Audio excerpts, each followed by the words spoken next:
네, 여러분 안녕하십니까? 어지러운 세상 중심을 잡고 국가의 쓴소리를 해주고 계십니다. 국가의 어른이신 박찬종 변호사님 모셨습니다. 어서 오십시오. 네, 안녕하십니까? 얼마 전에 이제 4.3 사건의 후유증이 지금까지 여전히 계속되고 있습니다. 민주당과 민주당 지지자들은 윤석열 대통령 팀을 공격하는데 이걸 호재로 활용하고요. 국민의힘은 이거 가지고 또 발언 가지고 설왕설래하면서 자기들끼리 또 좌충우돌하고 있는 상황입니다. 4.3 사건에 대해서 이번에 어떻게 보고 계십니까? 제주도 4.3 사건은 75년 전 1948년 4월 3일에 발생했던 남로당이 주도한 그 다음 달 5월 10일 4월 3일이니까 다음 달 5월 10일 이게 재헌 국회의원 선거. 네. 그러니까 우리가 그걸 재헌 국회의원 선거라고 하는 건 임기 2년으로 헌법을 제정해서 정부를 수립하기 위한 국회거든. 그러니까 지금 20대 국회니까 1대 국회의원 선거지요. 네. 그거를 제주도에서 세 사람을 뽑는 3개 선거구에 그 선거를 방해할 목적으로 남로당에 일으킨 폭동에서 비롯돼 가지고 그 진압 과정에서 양민의 상당수가 희생된 사건. 요게 이제 4.3 사건인데 이게 종북 주사파가 4.3 사건을 어떻게 정의하는 거니까 문재인 대통령이 이렇게 정의를 했어요. 48년 4월 3일 남북 단일 정부 구성을 염원하는 제주도민들의 평화적 집회와 시위를 군경이 무차별로 진압 학살한 사건이다. 그래서 군 책임자, 경찰 책임자 무릎 꿇게 했잖아요. 그치. 사죄하게 했잖아요. 그러니까 국방장관하고 경찰청장 대동해갖고 임기 2년째 되던 애 가서 사과하라 고개 숙이도록 네. 했거든요. 그러니까 핵심은 4.3은 남북 통일정부, 그러니까 남북 관료가 각각 정부를 수립하지 말고 통일정부를 수립하는데 제주도민들이 기여하기 위해서 5월 10일에 있을 이 선거에 국회의원을 뽑으면 남조선만의 정부가 수립될 가능성이 있으니까 이걸 파괴해야 된다. 이걸 방해해야 된다. 그렇게 해서 폭동을 일으킨 사건이거든요. 네. 그 요걸 진행을 간략하게 제가 설명을 드리겠습니다. 이 주모자가 김달삼이거든. 네, 1923년생이고 48년 그 당시에는 그러니까 26살, 만 25세. 청년이죠. 뭐 아무것도 못 근데 하는 청년. 부잣집 아들이에요. 네. 그러니까 일제시대 고등학교도 일본의 이 명문고등학교를 나오고 대학도 명문 사립인 주오다에 갔고 중앙대학을 나왔습니다. 네. 그러니까 학창 시절에 그때 일본 유학생의 상당수는 막스 레닌에 심취했어요. 네. 그러니까 우리 조국을 이렇게 잃어버렸으니까 이 공산주의 사상으로라도 우리 조국을 광복시킬 수 있는 길 이런 데 자극을 받아가지고 이거 3.1 선언서도 그 이전에 2.8 선언도 전부 도쿄 유학생들이 일으킨 거거든. 그러니까 그런 생각에 김달삼도 완전히 젖어 있다가 그래서 졸업과 동시에 일본군 육군 소위로 8.15 해방을 맞이했어요. 그래가지고 귀국해갖고 남로당 활동에 가담을 해서 46년 10월 1일 대구 폭동 사건의 현장에 주도적으로 관여했어요. 그 공로를 박은영 등 지도부에 인정받아가지고 48년 4.3 사건에 이걸 폭동을 일으키라는 이게 임무를 부여받았고 그 당시 이제 박은영은 이 군정청에 의해서 이 남로당 해산 명령을 받고 체포령이 내리니까 해주로 탈출해 갔었어요. 거기에서 이재복이라고 하는 남로당 군사책을 비밀리에 보내가지고 김달삼하고 접촉하게가 김달삼이 면밀한 계획을 세워가지고 4월 3일 새벽 4시를 기해가지고 13개 경찰시설 공공기관을 습격 그리고 군인 경찰을 닥치는 대로 우익 인사들 사살하는 이게 4.3 사건 폭동의 시작입니다. 네. 자 이렇게 되니까 경찰서도 습격당하고 집파출소도 습격당하고 공공기관이 입골이 되니까 치안 공백 상태가 왔거든. 네. 거기 경찰이 얼마 있었나요? 그러니까 미 군정청, 그 당시는 군정이니까 네. 그러니까 본토에서 경찰을 파견했고 모자라니까 군인도 파견해서 소탕작전에 들어가니까 이 주력들이 한라산 줄기를 타서 계곡으로 전부 숨어 들어가 게릴라가 돼버렸어. 그 게릴라전이 시작된 거예요. 그런데 제주도 지형상으로 이게 자연불악이 이 한라산 계곡을 따라서 독립된 불악들이 무수히 많아요. 네. 그러다 보니까 이 입산한 이 게릴라들이 식량 투쟁을 해야 될 거 아니에요. 먹거리를. 그럼 밤에 내려와서 거기에 약탈하고. 이제 이 밥도 얻어 먹고 식량도 얻어 가지고 가는데 그 당시 제주도는 말이죠. 이게 외딴 섬이 돼 갖고 남로당 당원이 전국에서 가장 밀집도가 높은 도였대요. 네. 추정으로 70%가 남로당 당원이었다는 설이 있어요. 물론 남로당 당원은 자발 또는 비자발도 있을 거예요. 그러니까 뭐 한 집 건너 하나쯤은 이게 남로당과 관계 있는 사람들이 있으니까 그런 게릴라들에게 자익은 아니건 이게 협력하는 거 불가피하게 됐고, 그러니까 소탕 작전을 할 때에 공비가 어젯밤에 이 마을에 들어왔다는 흔적이 있으면 그 경찰과 군인이 들어갈 수밖에 없지요. 그렇죠. 그런 진압 과정에서 청야 작전이라는 게 있을 수 있지요. 일단 게릴라들이 생존할 수 있는 마을을 이게 없애는 작전, 이런 과정을 통해 가지고 게릴라가 소탕도 되고 동시에 정말 순수한 민간인 문재인 대통령이 말하는 양민도 거기에 섞여서 희생당한 것이 많이 있다. 네. 그러면 김달삼은 어떻게 되느냐? 이렇게 놔놓고 탈출했어요. 네. 그래가지고 해주에 가가지고 평양을 가서 이 북한 정권 제1기 대의원이 됐어. 국회의원이. 그래 훈장을 받고 김일성한테 격려도 받고. 그래 어찌 되느냐? 1950년 6.25가 나던 해 2월 달에 너는 원래 게릴라전에 아주 성과를 올렸으니까 네 독립부대를 뭐 200명이지 데리고 가서 이게 한국의 후방을 교란해라 말이야. 이승만 정권 교란해라. 태백산맥을 타고 내려와서 경상북도 지역에까지 내려왔어요. 근데 그 사살이 됐어. 사살이, 그러니까 6.25 전에 사살이 됐어. 네. 그러면 어찌 되어 있느냐? 평양의 근교에 있는 혁명열사능에 혁명열사 김달삼 묘 이런데 그 가묘야. 시신은 없어. 여기서 죽었기 때문에 사살당했기 때문에.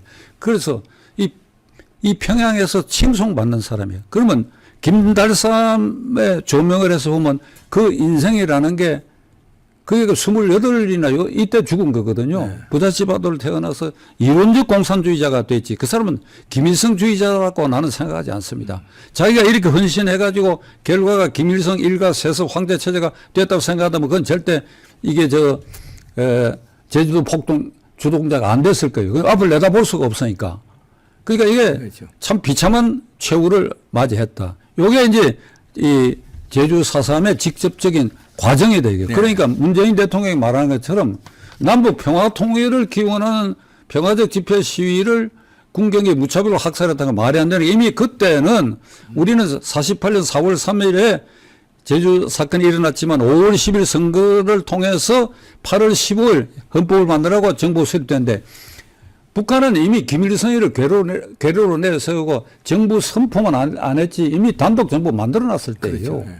그러니까 우리가 8월 15일 정부 수립을 발표하고 중앙선 광장에서 이승만 대통령 취임을 했는데 9월 9일 그렇게 되니까 24일 뒤에 북한은 이 인민공화국 선포를 했거든. 다 준비를 해놨기 때문에. 네. 그러니까 경위가 이런데 이제 2000년 김대중 대통령 때에 4.3 특별법을 만들었어요. 네.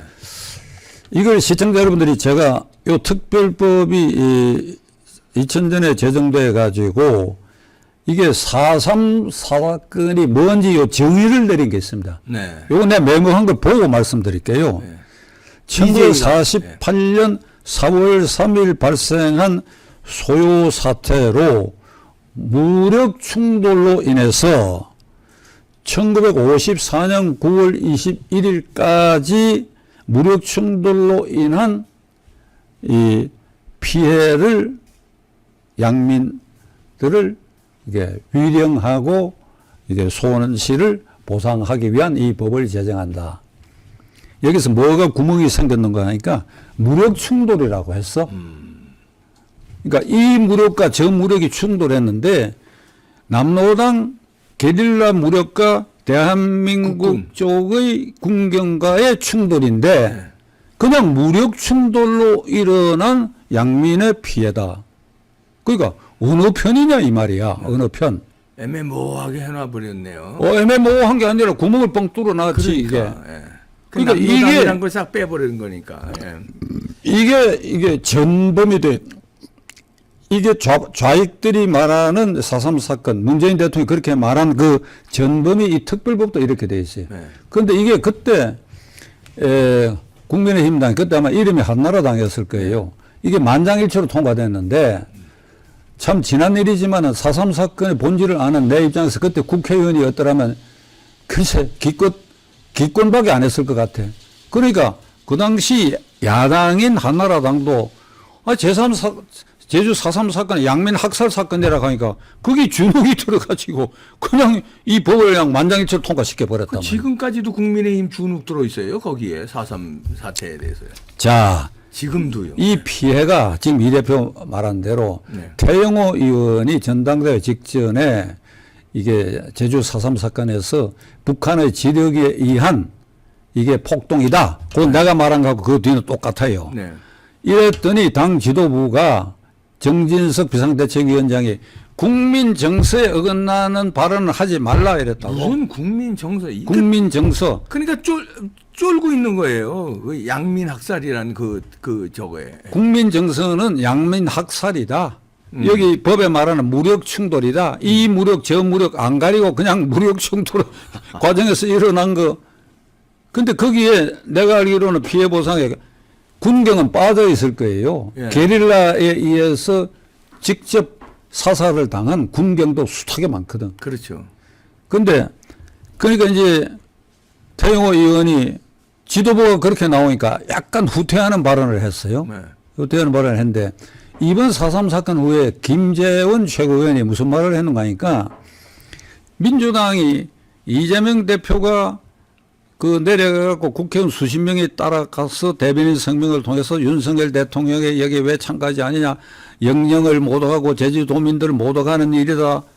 이렇게 이제 띄우니까 김재원 최고위원은 나와 같은 생각을 한 것 같아. 내가 뭐 물어보지는 않았지만. 할 말 했더라고요. 그러니까 이게 이렇게 띄울 일이 아닌 것인데, 그래서 뭐라고 얘기하는가, 이렇게 이런 등급으로 이게 추모할 일이 아니다. 낮은 등급의 추모다. 이렇게 얘기를 했단 말이에요. 네. 그러니까 이것도 국민 정서에 어긋나니까 앞에 뭐 두 번의 실언까지 겹쳐가 한 달 동안 활동 중단하라 이랬고, 네. 그날 이준석 전 국민의힘당 대표도 제주도에 갔어요. 자기 측근 지지자들 뭐 천하람에 이제 되고 가고 기자들에게 4.3 정신을 못 오게서는 안 된다. 아, 미친놈이야. 이건 뭘 그래. 알지도 못하는 놈. 그게 이제 뭔가 하면 대통령이 안 왔다 이거야. 그걸 빗댄 것 같아. 예, 그거죠. 그런데 이준석 대표에 대해서 이봉규 TV를 통해서 이준석 군, 그렇죠. 난 늘 군이라고 불렀어. 아, 손잡벌 아닙니까? 뭐. 손잡버리지. 예. 이준석 군 4.3 정신이 도대체 뭐요? 그러니까 문재인 대통령이 말한 그게 양민 학살을 한, 그래야 그 당시 군경, 그게 결국 대한민국 정부지, 대한민국 정부를 타다는 그게 4.3 정신이냐? 어? 여기하면 불러내줘요. 이봉규 TV에서. 아, 저 꼴 보기 싫어서 안 불러. 아예 한번 오라고 그래. 그럼 내가 내 측근들 시켜가지고. 아유, 그럴 가치가 없습니다, 변호사님. 아니, 여기 와갖고 왜 그런 얘기를 했는지, 그리고 싸대기부터 나중에. 3월 9일 대통령 선거 과정에서 왜 내부 총질을 했는지, 네. 이거 좀 따져봐야 돼요. 그러니까 이게 전부 분위기가 말이지, 그러니까 이게 국민의힘당 지도부도 쫄아가 있어. 그리고 참 유감스러운데, 국무총리 한덕수 총리가 그날 읽은 추도사에도 4.3 사건으로 희생된 영령들을 위로하고 이렇게 돼 있다고. 희생된, 그러니까 이 특별법 그대로야. 무력 충돌로 희생된 거하고 똑같은 말이거든. 이 무력인지 저 무력인지. 그러니까 남로당 김달삼이 지휘한 무력, 이거는 완전히 제압을 해야지. 그럼요. 아니, 제압을 해야지. 폭동인데요. 그러니까 이 무력하고 진압하는 무력을 혼재시켜 가지고 일어난 그 죽은 사람들에 대해서 구분 없이 영령들을 위로하고 이러다 보니까 4.3 정신이라는 말까지 나왔는데 네. 국무총리 추도사도 제가 보기에는 이게 4.3 사건 본질을 아는 사람 입장에서 보면 이것도 비겁합니다. 그냥 이것도 얼고 있어요 다. 기가 막힐 일이야. 근데 자, 이걸 이제 극복하는 데는 말이죠. 단시간에 안 될 것 같아, 이게. 이게 워낙 이 좌빨들, 좌익들이 이게 프레임을 만들어가지고 그 위에 철갑을 입혀놨거든. 그럼 이 철갑을 녹여야 된다고?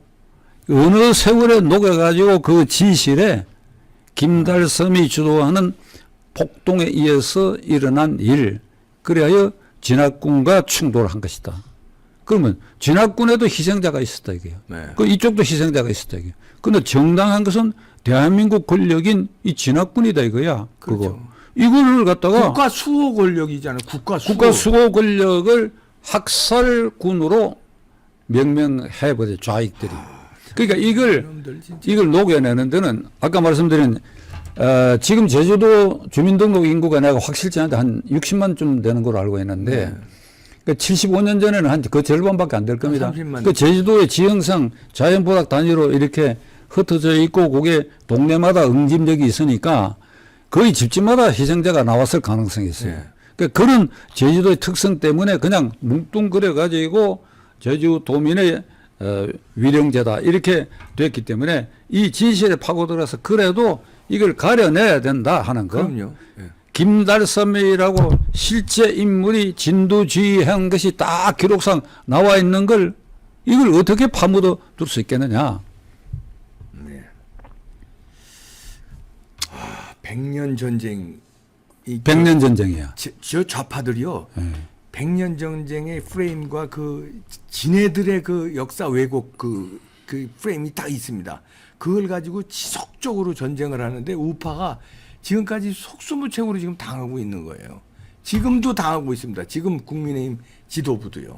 아, 참 안타까운. 그러니까 이제 그 100년 전쟁 중에는 말이죠.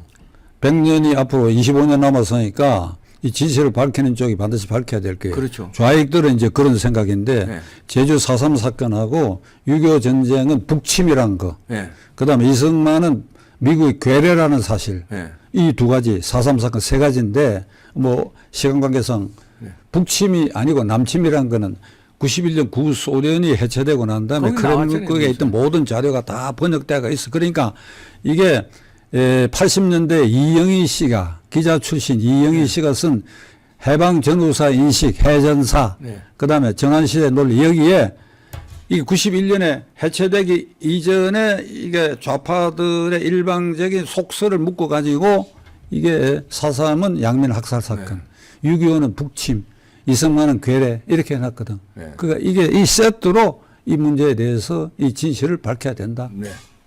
우리도 100년 전쟁에 적극적으로 우리가 전쟁에 임해야 되겠습니다. 박찬정 변호사님이셨습니다. 네, 고맙습니다. 감사합니다.